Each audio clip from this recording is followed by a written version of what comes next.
Hey Faves, hey my loves, welcome and welcome back to my YouTube channel. If you're new here and you're seeing this cute face for the first time, hi, my name is Favorite, and here on my channel I share interesting and valuable content on natural hair, natural hair DIYs and my lifestyle content. So if this sounds like what you're interested in, then stick around. Just go ahead and click on the subscribe button and notification bell down below and let's have a good time. Alright, so today's video is basically going to be like a recap of my whole pregnancy journey. Okay, and yes, this video is going to be like an introduction to a new series or a new playlist on my YouTube channel, which is my pregnancy chronicles or my first pregnancy chronicles or whatever I choose to call it later. Currently I'm in my third trimester, so it's not like everything. I'm just going to start from the onset, basically things that I still remember to this point. Okay, so actually before I took in, my plan was to film my whole pregnancy journey, starting from the live video, like the test and everything, film it from the start to the finish, and you know, create all the amazing content I could think of. But yeah, life happens. Okay, so it was more like I saw it coming. I didn't want to confirm anything, I just wanted to go on with the flow, and finally after a month I felt like having the test, and yes, I did the test. It was positive, and after a while I actually thought of starting the content all over again. Let me just start creating content, even if I'm not just going to post them right now, at least I'll save them for later.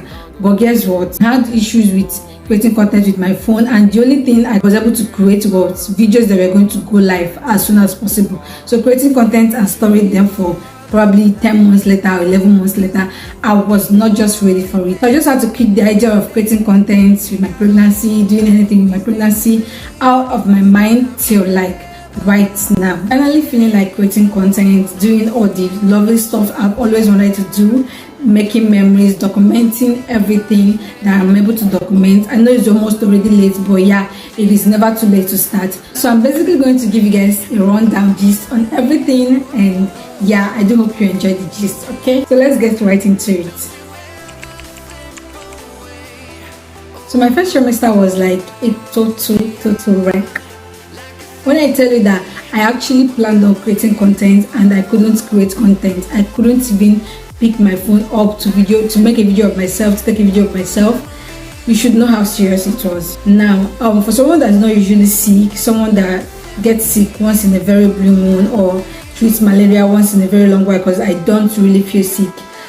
Gosh, pregnancy is actually sickness. To me, it felt like having malaria, having the signs of malaria, when you know that this is obviously not malaria. I was throwing up every single time. Like, it was so bad that before I take anything, even water, I actually think of, is this environment okay for me to vomit? Am I going to feel comfortable enough to vomit here?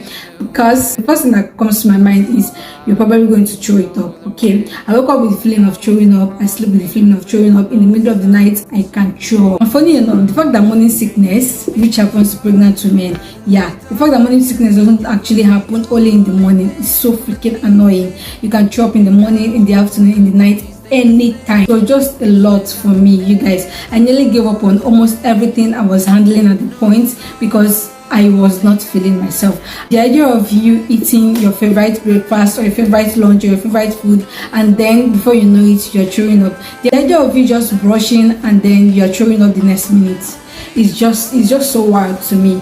And I equally stopped liking my favorite things to do, my favorite things to eat, you guys. I actually love eating noodles and pasta. I love rice. My rice is like my favorite food, but aside rice, I love making pasta and I love eating pasta and noodles, and my pasta is just the best. Yeah, I'll give myself that accolade. My pasta is the best. But you guys, I hated seeing pasta, I hated seeing noodles. Even online, just scrolling through my phone, I don't even like seeing it. I don't like seeing anybody cook it. I don't like seeing anybody show me the pictures online. I don't like perceiving the smell. I don't like seeing it, you guys. I hated pasta so very much. Before I could even smell it, I'm already throwing up. In fact, it was so bad that at some point, things like soap or candy or anything that I don't like actually smells like Indomie or actually smells like pasta. It was so bad. I don't even want to see it when it's uncooked or when it's cooked or when even in the packet. I don't want to see it around me. Until now, it still happens. So while everyone else was complaining of the prices of noodles, how it was getting high, I was disgusted by the sight of it, the smell of it, everything about noodles and pasta. And it wasn't just that I intentionally stopped eating food that I like, but sometimes I eat this food. For instance, I actually love ofede, that's cocoyam soup or onubu soup or anything, bitter leaf soup. Yeah, but if I'm going to eat this thing continuously and my body or my baby notices that, oh, you're actually enjoying this food, it is over. That is the end.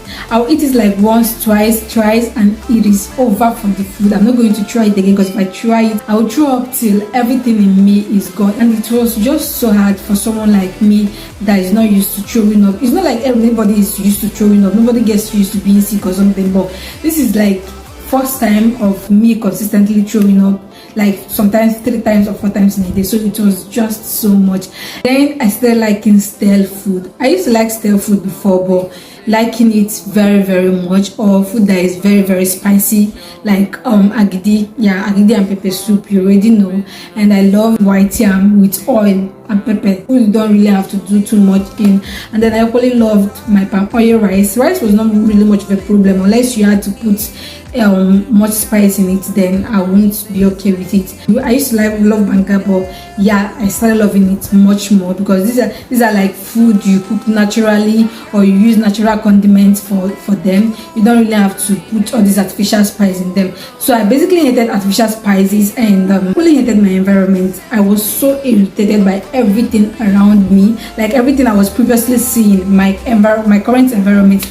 I hated it. I just wanted the ships. I just wanted to live the environment. I hated seeing everything around me. I hated seeing my own things and my own people around me. It was just so frustrating. So that was pretty much my first trimester. It was just a lot happening, and I lost a lot of weight. I was so ashamed of myself. I was so ashamed to go to certain places to come out or to even film. That was part of the reason why I couldn't film myself during my first trimester, especially during my first and second month. I couldn't create content, all the amazing content I had in mind. I was even writing most of them down. I just gave up, you guys. I literally just gave up. My second trimester was the best part of me being pregnant. I just enjoyed every bit of it. I enjoyed every single bit of it. I don't even know how to be grateful to God for giving me the strength, or how to be grateful to my baby for actually giving me the opportunity to do a lot of things. And that was actually the time I was supposed to start creating those contents. I didn't create in my first trimester, but then I had issues with my phone, so the only thing I could create was content that I could post immediately and probably delete them. So my second trimester, it was so graceful, you guys. I glowed, I had strength, I had will, I had energy, anything you can call good vibes. I just had it. I was actually feeling pregnant. I was feeling pregnant because this is actually my very first time of being pregnant and experiencing stuff like this.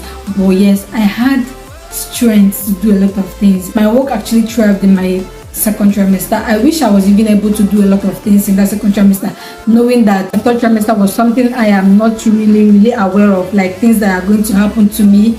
I would have just made a lot more use of my second trimester. But yeah, I tried to some points. I did a lot of work. I had a lot of time to myself and to my work, created a lot of content. It was just a good ride. I stopped vomiting at my 5th month. Yeah, I vomited till my 4th month, and towards my 5th month, yeah, I stopped vomiting until a day that I tried eating noodles again. You guys, let me just see what happened. I actually went out to buy some things, and this woman that went to our store to buy things was making noodles for herself, and I perceived it. I was like, this is what I'm having for breakfast, nothing else. Is this noodles? I changed my mind, bought noodles, because I stopped keeping noodles in my house. Immediately that started happening, I stopped keeping it in my house. I don't like seeing it, so there's no need for it being in my house. And noodles was so costly, so I bought like 2 packs of it, like 2 big packs of it. Came home, prepared it. Right from the time I started preparing, I was like, this is not the scent I was perceiving outside. What is happening to my own? What is actually happening? Because I really liked the scent when I saw it outside. That was even what prompted me to buy my own. So I cooked it, ate it, and from eating, I didn't even finish it. From eating it, that was how I went straight into the bathroom, vomited until my eyes wanted to pop, you guys. Since then, I've stayed away from noodles till now, till tomorrow. I'm not even thinking of it. I'm probably going to try eating it again, maybe 3 months or 4 months after. But for now, let me just have my peace of mind. To be frank, I really pity some women that experience vomiting, like early morning sickness till they give birth. Is a lot. I've always hated vomiting, and having to do it every day or having to do it every month or every week till you give birth is a lot. I am really sorry, and I'm really pitying those people. It's not easy in any way, seriously. The only thing I really noticed in my second trimester was my baby bump started coming out very well, not really much. At some extent, people started recognizing or noticing that, yeah, I'm actually pregnant. Yes. And then I started having little skin tags here and there, and right now the skin tags are much. You're not going to notice it because the camera never captures anything. See those scripty looking makeup you see online, or those scripty looking videos you see online, they are not actually that way. Even after filming this video the way I am looking right now, yes, I'm still going to touch it up a little bit if I feel like doing that. So those videos and pictures you see online are not really reality. Okay, camera doesn't capture everything the way it is. Why I'm saying this is because when I was having a lot of skin tags, I think in my second trimester, at some point I had a lot of skin tags, and at some point I even got frustrated. I started using my hand on my face because I was feeling ugly. Yeah, I'm going to say it. So I started using my hand on my face. It actually gave me a lot of wound. There's still some right here. I don't know if you can see that.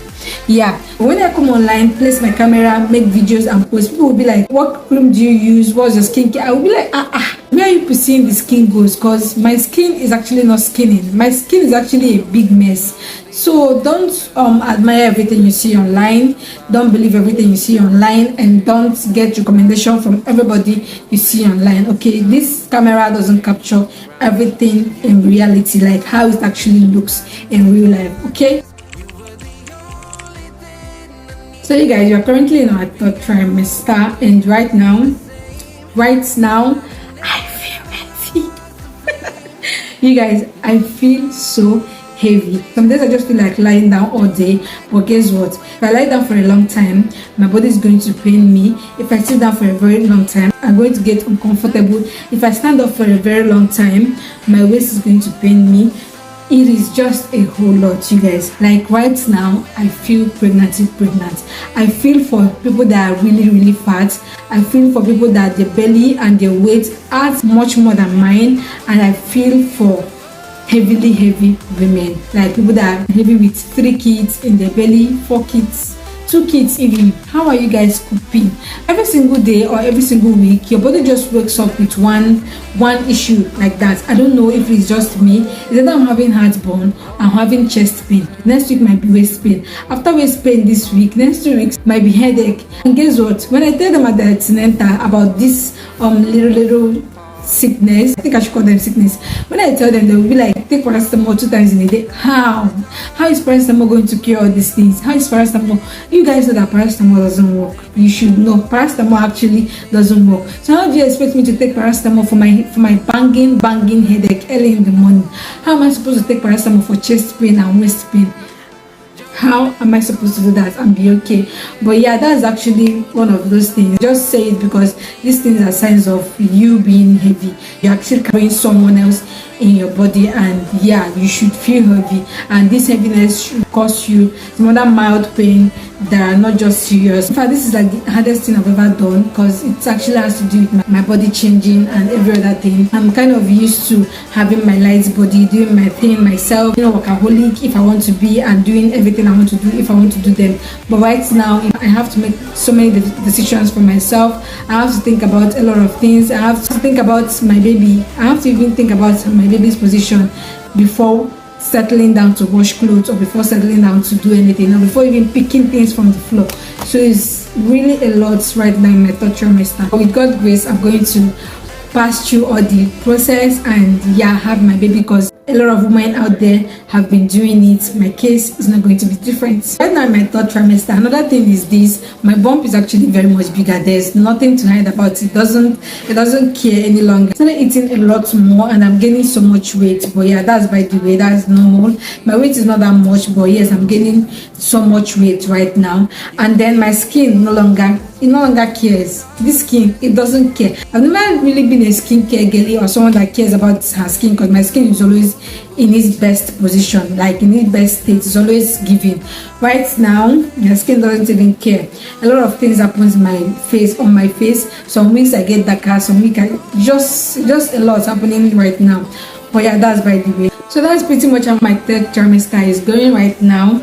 I know I'm not actually going to be able to remember everything that have been happening, that I've been doing since my first trimester till this point. It's over 6 to 7 or 8 months right now. But yes, I'm just going to keep giving you guys latest updates from now on till when we have our baby. I'm so excited and grateful that I was able to go through this journey to this point. Generally, pregnancy has not been so easy for me, but yeah, I've been trying to navigate a lot of things, especially with the fact that my husband is here and is helping out a lot. My little advice to you is marry someone that is actually ready to be a father, not just a husband but a father, because you being a mom and a dad in a situation, in a condition where there's actually someone that's supposed to play the role of a father, I don't think anybody can actually accept to do that. So pregnancy is not something you should plan on navigating alone. But please don't get me wrong, if you feel like you can do it, you can be a single mother, you can navigate pregnancy yourself and everything, go ahead. Cheers to you. If you can't, please just try to make sure that someone you plan on bearing children with and taking care of children with is someone that is ready to be a father. It just makes a whole lot of things easier for you, okay? And no, I'm not saying you should go ahead and kill the man, but yeah, you have someone you're just navigating a whole lot of irritation, pregnancy mood swings, unhappiness, and the joyous moment. Yeah, the joyous moment as well. You have someone you're doing all of these things, sharing all of these feelings with. It just makes it a whole lot easier. Generally, I would say that pregnancy has made me more daring. It has changed a lot of things about me. Yeah, right from my first trimester, a lot of things started changing. I became more daring. Is it daring? I be daring, not daring. Daring. Yeah, so I became a lot more daring. I kind of challenge myself to do a lot of things. I kind of do these things because I know I'm going to have someone right here tomorrow who I'm going to teach a lot of things. Yeah, so it actually changed a lot of things, helped me become more disciplined to a large extent. Yeah, I became more daring, more disciplined, more articulated, if I must say, and I'm able to navigate a lot of things right now. And I've been enjoying the whole process. On this, my energy is like 100 over 100 or 90 over 100. I make most use of it. Like, I use it a lot. I do things I'm supposed to do. On this, I don't have the energy. I stay in my bed. I sleep all through, watch movie, scroll online, do anything I want to do, or just chill. Yeah, but on this I have the energy. I do things I'm supposed to do. So you, my faves, we've come to the end of today's video, and I do hope you enjoyed this gist. If you watched to this point, tell me how I look in the comment section. Okay, just tell me in the comment section, how do I look being pregnant in my fourth trimester right now? How do you think I look? If you type it in the comments, I'll actually know that you watched to this point. Thank you so much for staying, and thank you so much for listening to my gist, my rant, and my documentary. Yeah, my pregnancy documentary. I really appreciate it, and I would really love to see you guys in my subsequent pregnancy chronicles videos. So if you're really pregnant, or you're expecting, or you're a TTC mom, or you're just a wife watching me, I really appreciate it. I really love and appreciate it. Thank you so much for watching me. I do encourage you on your journey. I do appreciate all your efforts for your baby, your babies, your family, your husband, and yourself as well. Okay, I appreciate your efforts. I love you, and I am giving my heart all out to you. Okay, thank you guys so much for watching this video. I love you, and I'll see you in my next one. And please don't forget to subscribe to my YouTube channel. In case you're just seeing me for the first time, or you're watching my video for the first time, click on the subscribe button so you don't miss all the juicy content we will be uploading. My pregnancy chronicles, my hair content, and every other thing I'm going to be posting for you guys. Okay, I do assure you we will have a good time here. All right, I love you guys so much. I appreciate you guys for your support, your love. I'll see you guys in my next one. Bye.